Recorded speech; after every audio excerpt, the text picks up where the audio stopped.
Making the invisible visible, Black women 365 days of the year. Each day will spotlight a remarkable woman whose story has shaped Black, British or global diasporic history.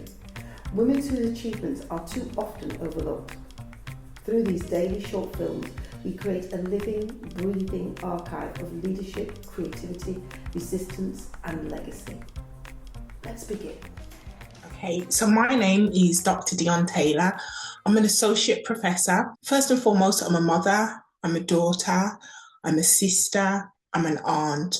All of those roles mean myself as a woman, as a Black woman, mean that I have different hats at different times. I help to break down barriers, to make things accessible to people. I'm also an innovator, and what I mean by being an innovator is I have created my own methodological framework which stems from Black feminist practice, which is called ICEPAR. ICEPAR stands for Intersectional Community Engagement Participatory Research, and that is built on intersectionality and the different intersections that impact us as individuals.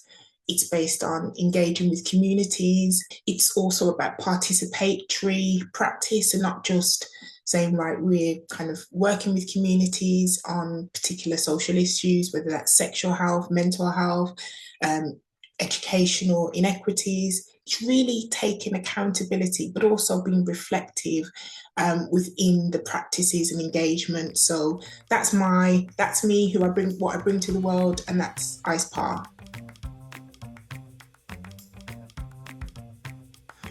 I would believe I am an authentic person, and that authenticity means that sometimes I don't always get it right, but in terms of how I approach things, I try to be reflective, I try to learn. The factors around my identity mean that it really shapes how I go about things in terms of that sense of motion. ICEPAR stems from my experiences around inequities of Black women in particular, but within Black communities, around sexual, mental health, around education and inequities, and seeing some of the disproportionate outcomes that our community experiences, and therefore thinking, well, what can I do? What kind of framework, what kind of ethical principles am I bringing to this? So for me, it's about understanding the different complexities. Sometimes people don't always know that they've got something so powerful to say. So for me, it's about really trying to push people and move them from one space of sometimes comfort to a space of not discomfort, but a space where they can see how great they can be.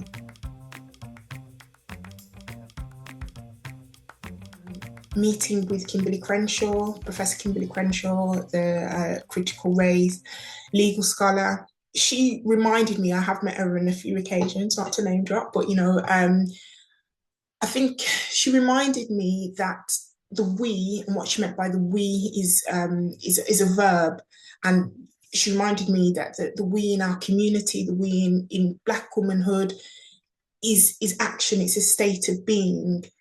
And for me, that helped to really, really consolidate the work that I have been doing, which is a recent collaboration, co-edited book project with 37 Black women globally, called Who We Be.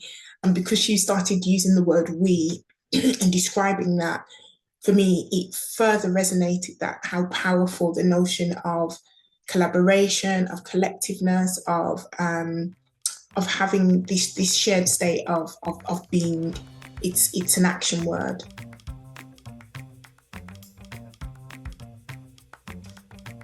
I suppose that's my perception on education. Education is far from what's just taught in the classroom. It transcends that. Knowledge should be applicable outside of the classroom. It's a lifelong application. None of those things was in the classroom. Those things impacted outside. So for me, my values in terms of education and the learning, it should be able to transcend academia. It should be able to transcend and change the world, but not necessarily always loudly. Sometimes loudly we can, but sometimes it's those quiet moments of reflective that really make a big impact.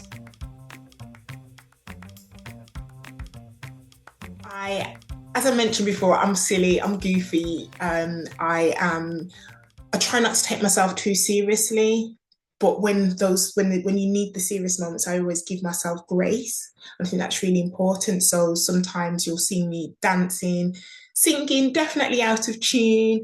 I try to eat as well as I can. I definitely try to take time to sit on a beach, often in the Caribbean, often to Jamaica, and just give myself that peace, because especially when, as Black women, we give a lot, sometimes it's about replenishment and just pausing. But I also exercise. I also, try to get out in nature as often as I can.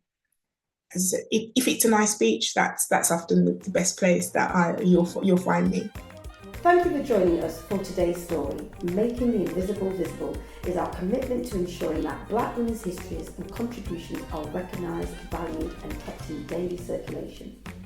Across 2026, we will continue to share these powerful narratives, 365 days of impact, brilliance and inspiration. Stay connected, join the conversation and help us champion the women whose journeys continue to shape our world. I'm Paulette Brooks, and I'm looking forward to seeing you tomorrow for the next story.